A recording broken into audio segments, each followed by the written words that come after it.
Otep à tous, bien-aimés frères et sœurs. David Cameron, ancien Premier ministre britannique, actuel ministre des Affaires étrangères, est venu aux États-Unis. Alors, demandez-moi la question, qu'est-ce qu'il est venu faire? Il est venu rencontrer Donald Trump. Il n'est pas venu pour rencontrer Anthony Blinken. Il n'est pas venu pour rencontrer Joe Biden. Il est venu pour rencontrer Donald Trump. Mais pourquoi il a rencontré Donald Trump? Il a rencontré Donald Trump parce qu'il croit pouvoir débloquer la situation de l'Ukraine à travers Donald Trump et la Chambre des représentants, c'est-à-dire, comment on appelle ça, l'Assemblée nationale des États-Unis. Vous voyez, donc lui, quand il est venu, il a rencontré Donald Trump. Maintenant, Donald Trump n'est pas au pouvoir. Donald Trump n'est que candidat. Mais, pour parler devant la Chambre des représentants, il a besoin de l'aval du président de la Chambre des représentants, qui est un homme de Donald Trump. Donc, il passe par Donald Trump pour voir de telle sorte que Donald Trump puisse influencer la Chambre des représentants, le patron de la Chambre des représentants, de telle sorte que celui-là puisse faire en sorte qu'on lui donne comment dire en anglais, le floor.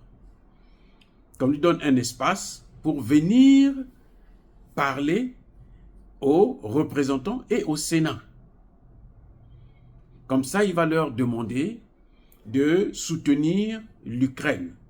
Parce qu'aujourd'hui, ce qui se passe, c'est que les États-Unis avaient promis 61 milliards, devraient donner 61 milliards à l'Ukraine, mais ces 60 milliards-là sont bloqués par le Parti républicain au niveau de la Chambre des représentants. Au niveau du Sénat, c'est déjà passé, ils ont donné leur accord. La Chambre des représentants, les représentants disent que non, nous on ne veut pas de ça. Et les républicains sont majoritaires. Et tant qu'eux, ils ne vont pas ouvrir la porte, le dossier là ne peut pas passer. Les républicains disent, pour nous, ce qui compte, ce qui est plus important actuellement, c'est l'immigration, ce n'est pas l'Ukraine. D'ailleurs, l'Ukraine, selon Donald Trump, il faut qu'il négocie avec la Russie. Or, eux, ils ne veulent pas négocier. Donc maintenant, ils passent par des méthodes antidémocratiques. Au nom de quoi? Le ministre des Affaires étrangères britannique va venir demander au Parlement américain de voter une loi, de prendre l'argent des Américains, notre argent à nous, nous qui travaillons aux États-Unis, notre argent, on va donner à l'Ukraine. Alors que nous-mêmes, nous avons des problèmes, la vie est en train de devenir de plus en plus chère, on est presque dans la récession. Il y a eu déjà plus d'une vingtaine de banques qui ont fermé, sont tombées en faillite. Et lui, il vient pour venir corrompre et on dit que c'est la démocratie. Parce que ce qui fait que la Chambre des représentants bloque, en fait, c'est la position de Donald Trump. Donald Trump a même dit que moi, dès que j'arrive là, en une journée, je règle ce problème-là de l'Ukraine. Cette guerre doit s'arrêter. J'appelle Poutine, j'appelle Zelensky, je dis arrêtez maintenant de vous battre. Or, Poutine aujourd'hui ne peut pas lâcher les terres qu'il a prises. L'espace là, le terrain qu'il a pris là, c'est fini. C'est perdu pour l'Ukraine. Et d'ici novembre, quand il y aura l'élection et la prestation de serment en janvier, ben, la Russie aura déjà pris Odessa, Kharkiv, peut-être même Kiev. Donc voilà ce qui est en train de se passer. Et pour l'Europe, c'est un enjeu capital. Les Américains ont demandé aux Européens, maintenant c'est votre tour, investissez. Prenez votre argent, donnez. Les Européens n'ont pas d'argent. Monsieur Tshisekedi, vous croyez que la Belgique peut vous aider, la France peut vous aider, l'Allemagne peut vous aider. Vous vous trompez. parce qu'ils n'ont plus d'argent et ils ne peuvent pas vous aider. Voilà ce qui est en train de se passer actuellement. David Cameron est aux États-Unis, il a échoué. Donald Trump dit, moi je ne veux pas vous laisser aller parler au Parlement.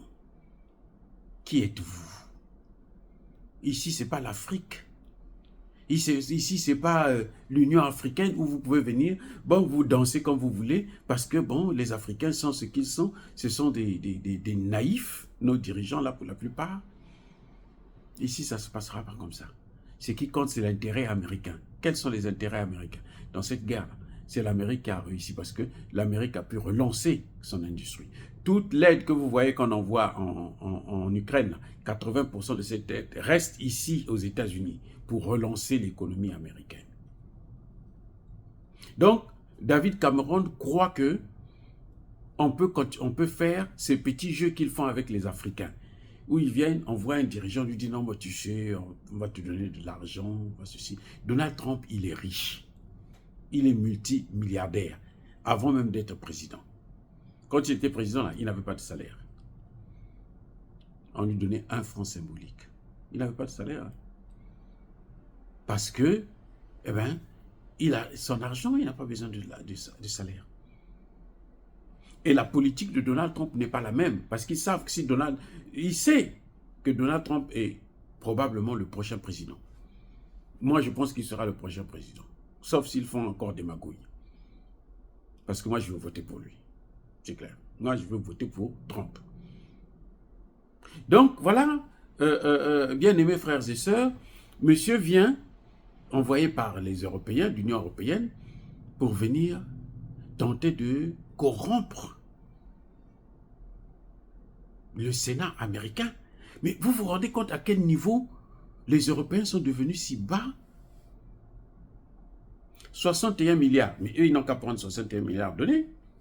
Pourquoi ils ne donnent pas les 61 milliards? Pourquoi ils veulent absolument que les États-Unis puissent sortir l'argent? Mais l'argent, là, ce n'est pas l'argent de Joe Biden. C'est notre argent. Nous qui travaillons là. Moi aussi, j'ai mon argent dedans. J'ai un pourcentage.